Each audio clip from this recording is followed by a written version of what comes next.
Hi, I'm Sophie, Hi, I'm Paul, and we are SP Film Viewers.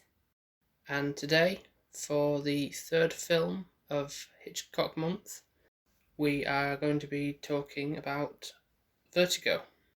So I have to kind of confess, I am actually really enjoying this These month. these Hitchcock films, yeah. Yeah, actually more than the Monster March. And I don't know if that's an insult or if that's... Not necessarily. No, I understand. It's easier to relate to people, I guess, rather than trying to there's a monster, I think it just kind of, with the Monster March one, they were all the same, whereas there was a lot of versatileness to these films. Yeah. They're not all linked in the same kind of Oh, predictable. no, of course not. No, it's tales of different persuasions. So let's jump into Vertigo. You get that? Jump in, no, like because of heights, and if you, yeah. Oh, cheep, cheep, cheep. The crickets. So the opening credits, Yeah, had, to me, which is weird because I've never watched a James Bond film. I don't know where you must have got some inkling of the thing. I don't know if you just mean the very intro where he's like walking along and then turns and shoots at the screen and it turns red. And the circle as well, like Yeah, that symbol. So obviously, like, yeah, I kind of see what you mean. it's weird how certain things I'm aware of, even though I haven't actually even watched the film. Mm-hmm. Also picked up on, maybe at the beginning-ish, like an LA noir kind of feel to, like, when they were driving in the car. Okay, almost like you were doing a mission in the game, like follow that person, yeah. And I think because obviously it's set kind of in the same era, and he was a detective, and it's like that kind of detective clue picking up things, and it just made me think of that straight away. Yeah.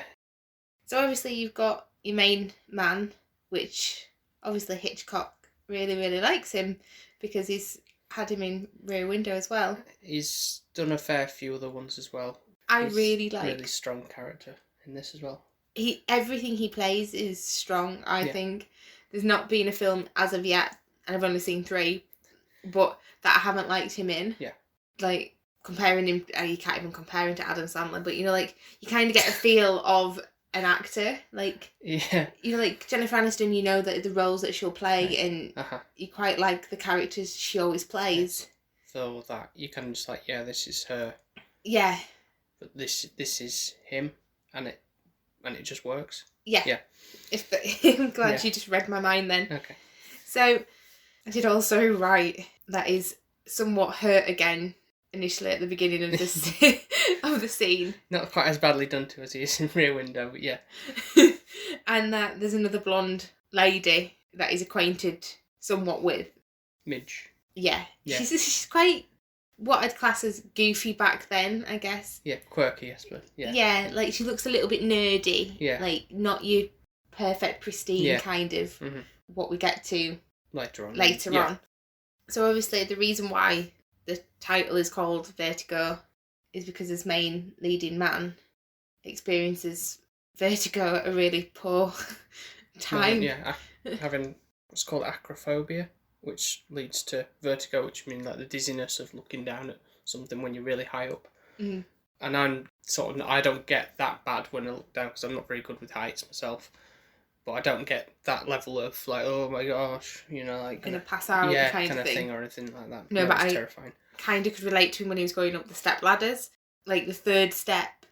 For me, because I'm quite small, I do feel like I'm quite high up, so it's a bit daunting, like the third run on a ladder for me. So I understand where he's coming from completely. God forbid you go on 4th, 5th step on a big ladder.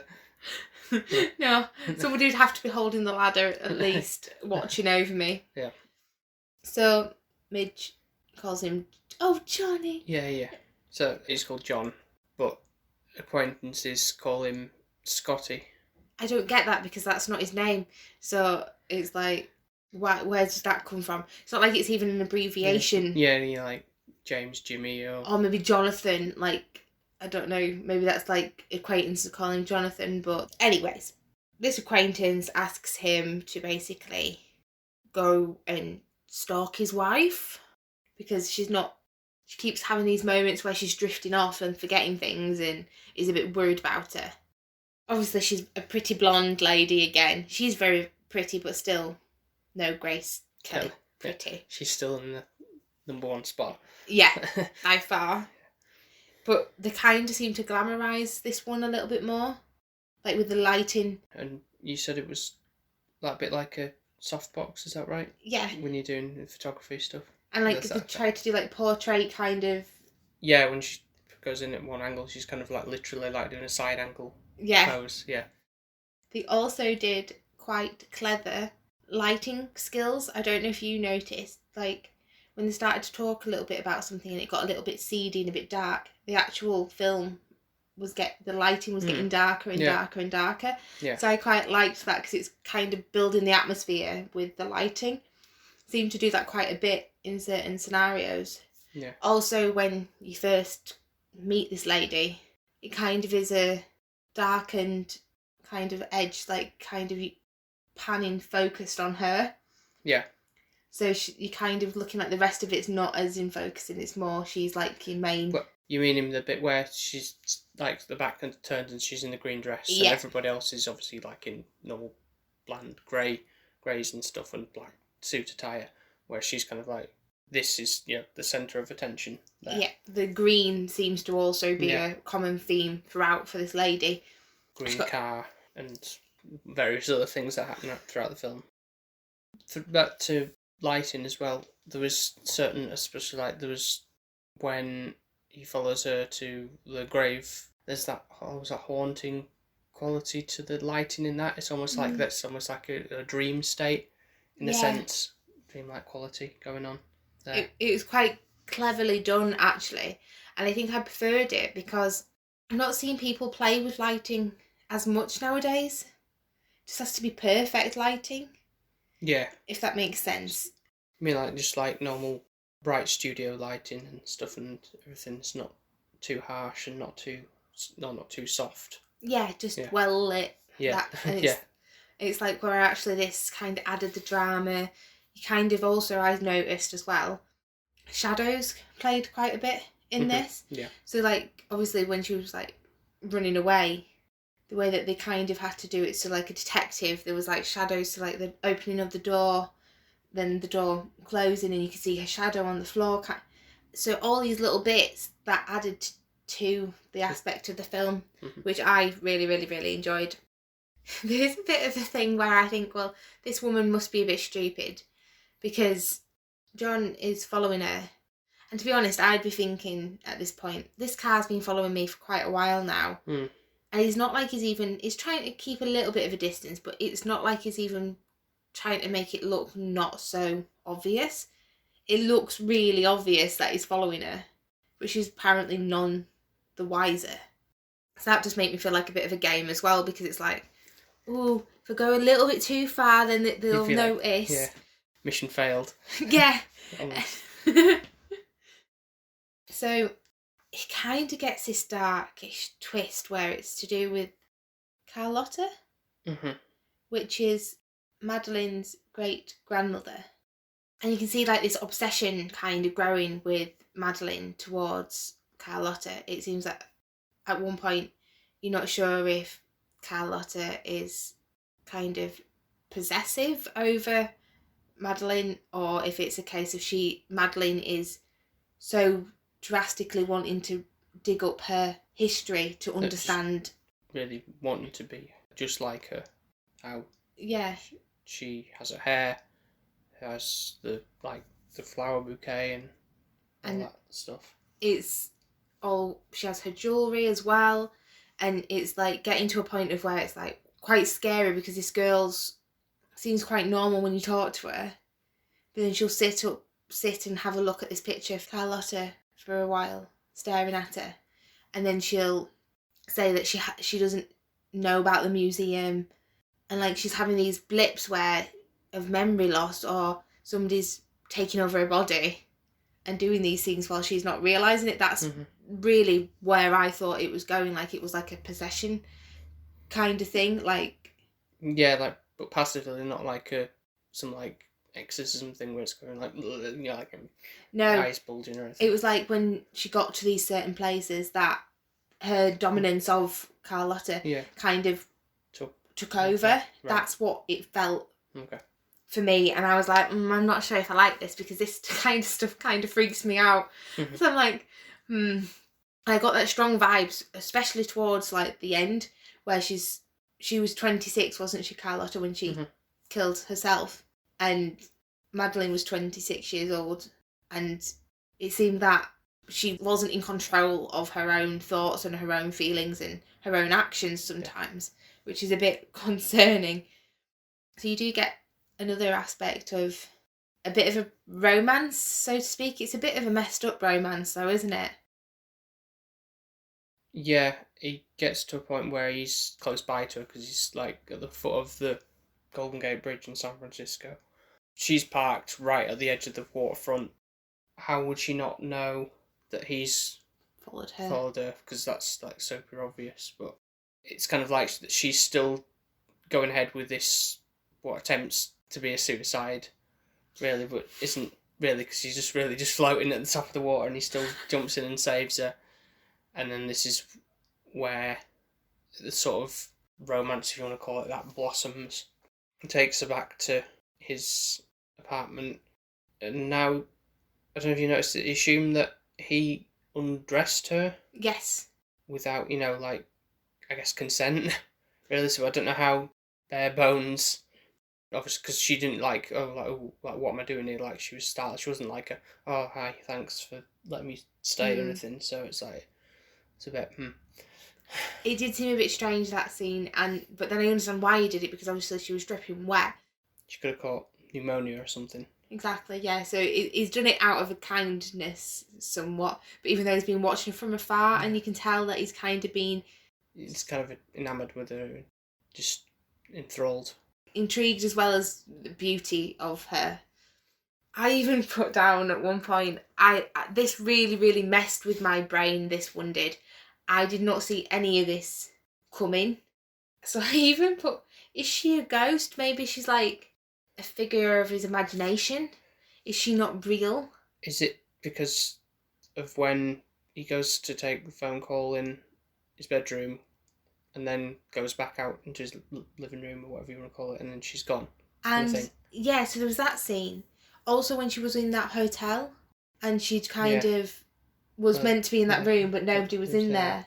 Yeah. And then disappeared and vanished. And then my other thought was when they were in the woods and it was like kind of looking like... Yeah, where's she gone? Yeah. But obviously it was made apparent then that she was... Again, that was another bit where that was sort of like blurry, dreamlike, that effect going on. But I did think maybe she was a ghost or a figure of somebody's imagination. Or did she go into like a ghost kind of the possession of like when she was closer to these places? I really was convinced that somebody was like ghostly or spiritual or something like that. That was where I was going with this. I was completely wrong. It did creep me out a little bit, but intrigued me at the same time. But I think because of where my brain was going with it, I creeped my own self. Yeah, definitely, out. Yeah. So they kind of have a kiss scene, don't they? Well, it's very dramatic, isn't it? Is this by the seafront? Yeah. Yeah, that one. Yeah. Well, to be fair, I think, again, this is quite funny with old-timey films, where they do that, they can sometimes do that, like really vigorous, like, kissing. It's like, not how we would normally kiss in today's standards. No, it's not, and it looks like she don't want him to kiss her, like she's like, no, but like kind of pretending she's enjoying it. Yeah, I'm like, it's slightly amusing, but I don't get it. So there's a lot where death is also played in this. So she thinks it's her time to die. She thinks, and she's playing like that card quite heavy, like, I don't want to die, but somebody wants me to die. And I can't stop it. And I have these dreams and it takes me to darkness. And so I was really believing in that this woman was like absolutely tapped. Like there was something obviously wrong with her. She either thought she was Carlotta sometimes and she had maybe a split personality. But this is what I was thinking, where, like a bit schizophrenic. Where 1 minute she'd go into thinking she was somebody else, and then she'd come back to normal. Yeah. So I wondered if it was that, like she had maybe mental illness issues or something.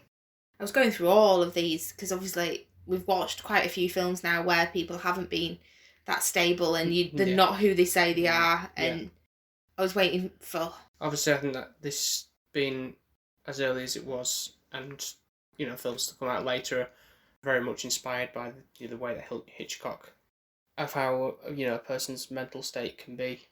It's quite interesting how it shifts. So I thought the film was near enough on its way to the end when this scene happens as well, where obviously what you're made out to believe is that Madeleine committed suicide, which is quite a horrible scene because he's trying to help her come over this by taking her to all these places where Carlotta has been, or where what the links are, to try and make her mentally sane again.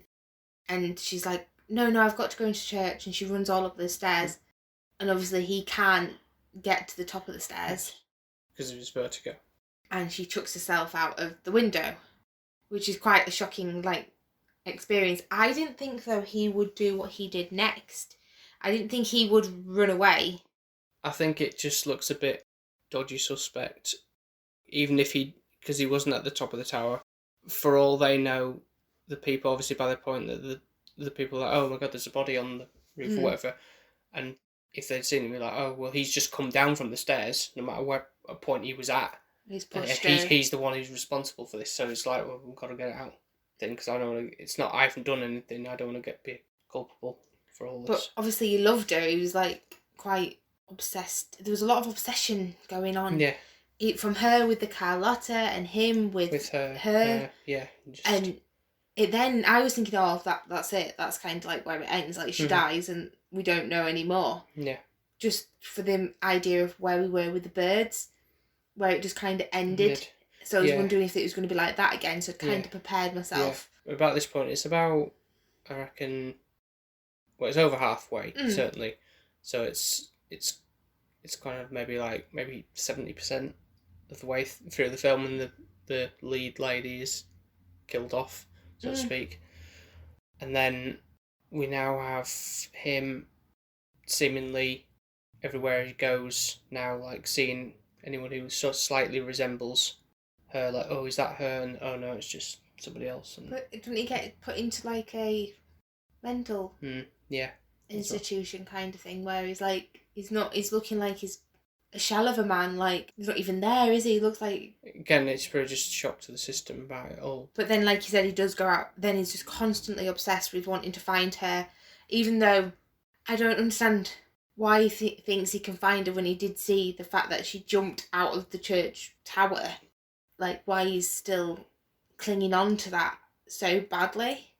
Any person that wears green, any woman that's got blonde hair and it's tied up, is like, it's her. Until he does actually stumble across this one woman that looks exactly like her facially. Yeah. Obviously she's wearing different clothes and her hair's not the same style. And he kind of starts to get an obsession with her. Which comes across quite creepy in a sense. Oh, really creepy. But it's weird that she's allowing it to be creepy. Any normal woman would be like, no, I'm sorry, this is far too much. Yeah, okay, it's nice that I look like her and I resemble her, but I'm not her, and I don't want you thinking you're dating your dead... Lover, I guess you want to call it that, yeah. It's messed up. Yeah. And at this point, I'm like, I think I'm getting a bit of a headache, because it's like, this is so intense with what's going on. I didn't know what to think. So... it turns out that this woman that he thinks looks like Madeleine, called Judy, is actually Madeleine, but not the wife of his acquaintance. Mm-hmm. It was a setup. To cover the fact that he'd killed his wife in order to gain her riches, I assume. Oh, just sick of her. I don't know. Broke a neck, didn't he, and chucked her out of the window. So he knew that John's vertigo would let him down. At that key moment when she goes up the stairs, so that's when he chucks his wife's body off the tower instead of what he thinks is her. Yeah. And then I guess she thinks, right, well, that's done. The actress who's playing is his wife. And she kind of tries to get away, doesn't she, from it and not be able to see him ever again. Tying back, though, to the fact that the wife looked different, kind of links to the hotel scene where it's like, well, actually, you saw her up there, who we thought. Yeah. But then the woman in the hotel went that she looked different. He was describing her and she was like, no, that's not how she looks.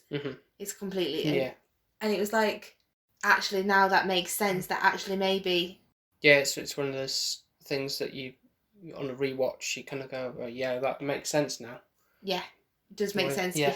But weirdly, I tied that to kind of quite quickly after everything kind of unravelled. Yeah. So we know this part, and she's kind of was going to write him a letter and run away again, but she doesn't. She tries to hope that he'll love her as Judy. Yeah.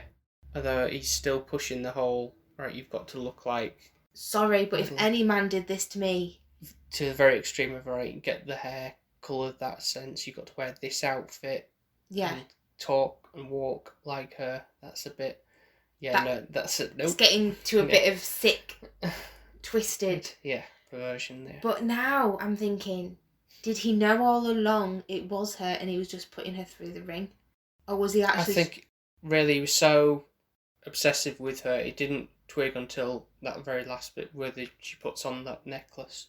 That is the key point, and that's why it kind of goes the way it goes at almost at the very end, because it's like, oh, we're not gonna go to whatever Ernie's or whatever the couples to go to for food or whatever. He drives to the scene of the crime. Yeah. Before, and then obviously there's like revealing that I knew it was you kind of thing. And I couldn't get this far before, but now we're gonna go all the way to the top. And then history repeats itself, doesn't it? Yeah. I was like, literally, when this happened, I was like, what? Are you kidding me? So this weird character thing, basically like a shadow comes out, doesn't it? From weird character. The darkness. Yeah. And it's like... Almost like death coming to play. Yeah, I guess so. But actually it's just a nun. You know? Yeah, not a weird character. And then Judy or Madeline, whatever you want to call her. Whoever you are. If that's your real name. She's a bit of a catfish, isn't she? Yeah, I guess so. But she gets a comeuppance in a way, you know, for doing wrong by him. She ends stringing him along. Like, I went, why the hell has she chucked herself out of the window?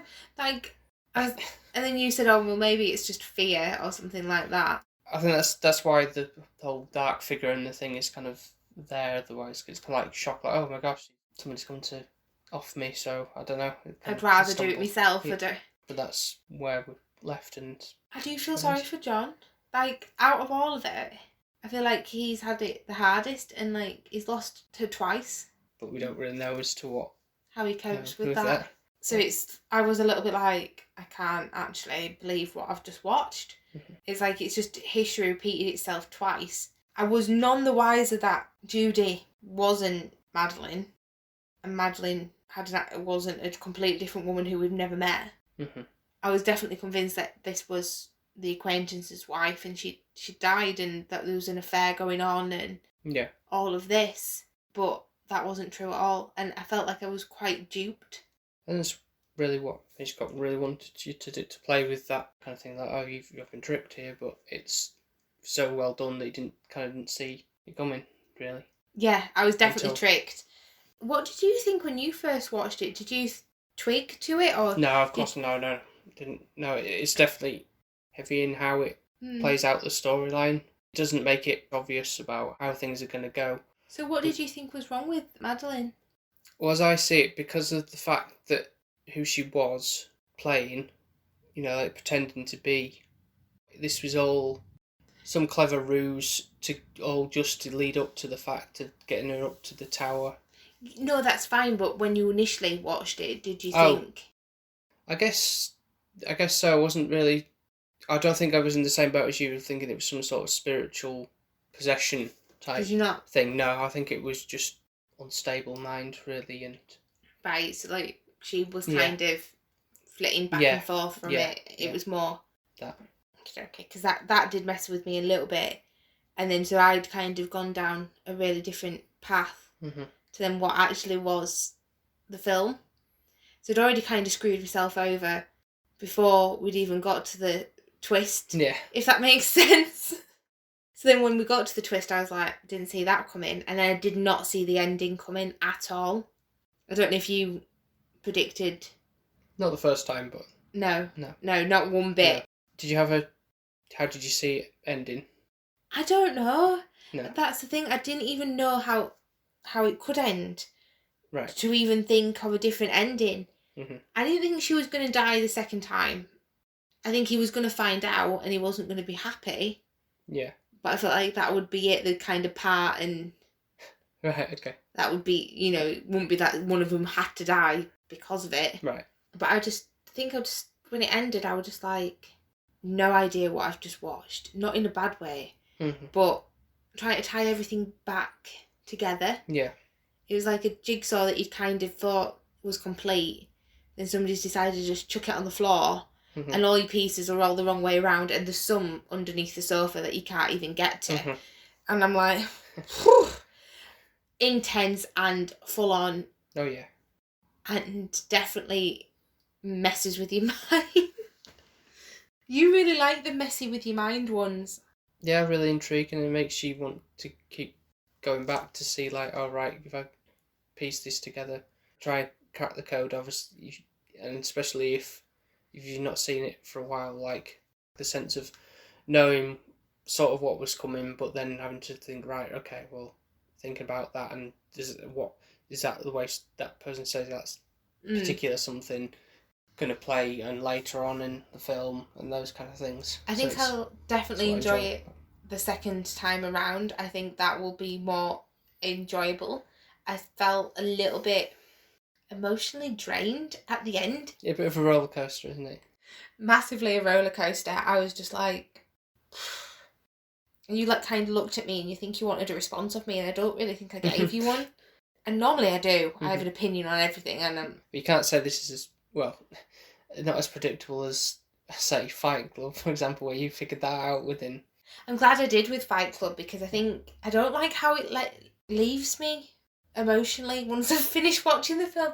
Like, I remember watching Shutter Island and I was like, no, he's definitely not that man. And I'm like, no. I think I get too invested in the character. So then when I get tricked, I get a little bit annoyed. Yeah, that you have been, yeah. Yeah, and then emotionally kind of unstable, because I'm like, well, I've just been believing all of this. Yeah, don't go jumping off any church towers now, will you? Because you're feeling unstable. I'll try not to. Will you be able to get me? Because you're not really good with heights, are you? Oh, yeah, don't worry, I'm not that dizzying when going up high places, so... But, yeah, so I did actually say to you, I think I feel like I need to watch something a little bit cheery to kind of get me feeling a little bit normal, because I was like, I don't know how I feel. Not in a bad way, but just it literally messed with every single emotion of mine. Master of Suspense strikes again. So, with that being said, what's your scoring? So I think for this one, I would probably score it an 8.5. Full enough, that's the same for me as well. Is it? Yeah. High five. It is really a good film to watch, and I actually straight away recommended it to my sister. I was like, oh, you're going to have to watch this film. And I don't normally do that to kind of anybody if I don't think it's a good film for somebody to watch. So I didn't actually say to Sarah to watch Rear Window. She likes to watch a lot of like crime, drama things, doesn't she? Yeah, she loves a good twist as well, so that'll be really, really something that she'll enjoy. For my reason for giving it 8.5, it gets you so like you can't fathom what the story's going to be, and it just that level of intrigue is really up there, and you kind of like the way that James Stewart goes through this thing. You can't weigh him up as like, he's the good guy, but there's times where you kind of like, oh no, this is a bit sketchy, you know, like you're getting a bit too involved with this woman and being too obsessed. Kind of makes you feel a little bit cringy. Like it is a bit creepy. And because of how kind of creepy it is, I don't know how to feel about it, really. But that's not to take away from the fact that it's a really good story, and like say some of the location shots are really, really pretty, and the lighting on parts of the thing, especially like the colour green is used quite a lot. I really enjoyed seeing that kind of the way that the colour played out within the film. It was quite cleverly done, and how it was associated with just that one character, so Judy or Madeline. I think that was cleverly quite done. I've noticed in the older films, it seems that colour is played a hell of a lot more than what we do with colour nowadays.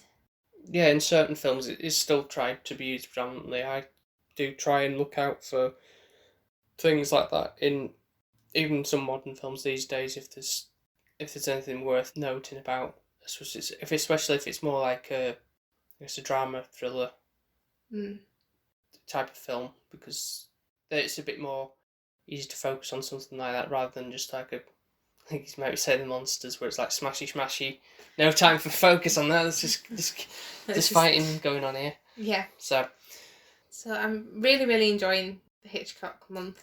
So we've only got one more left. Now I don't know what to expect with this one.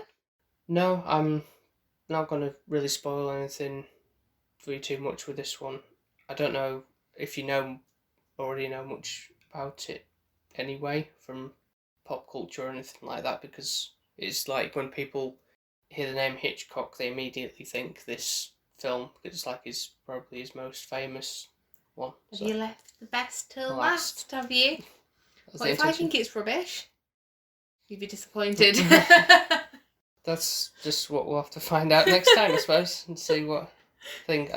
I won't think you, oh, it's rubbish, and be disappointed in you or anything like that. But it's just, it'd be interesting to think what you think out of all of them. What I think we know already. But unless this one's gonna have anything on Rear Window, I feel like Rear Window is right. Well, we might do like a recap on everything of everything we've covered at the end with next time as well. So sounds good to me. Well, I'm hoping you all enjoyed what I had to say, and definitely if you haven't seen Vertigo, go see it. Or not go see it, try and watch it somehow.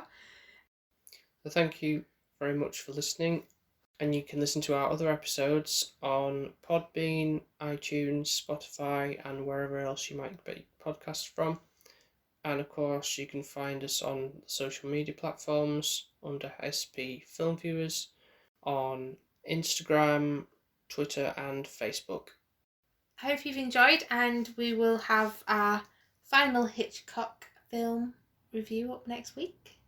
Yep, so look out for that, and we'll speak to you next time. Speak to you next time. Take care, everyone. Bye now. Bye. Bye. Bye. Bye. Bye.